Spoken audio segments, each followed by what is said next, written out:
مثل تو دنیا ندیده، فصل عشق ما رسیده، رونمایان کردی و یک شهر دستش را بریده. کفرم و دینم تو هستی، هرچه میبینم تو هستی، بی ستون ها میکنم من چون کشیدم تو هستی. من تو را راحت نیاوردم به دست ای جان، بعد عمری بر دلت مهرم نشسته ای جان. جز تو در قلبم دگر عشقی ندارم، نه غم شود پیدا مگر من میگذارم.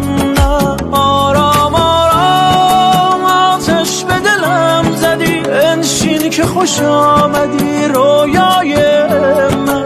این تو این جان من، شوق چشمان من، عاشق ها میکشی زیبای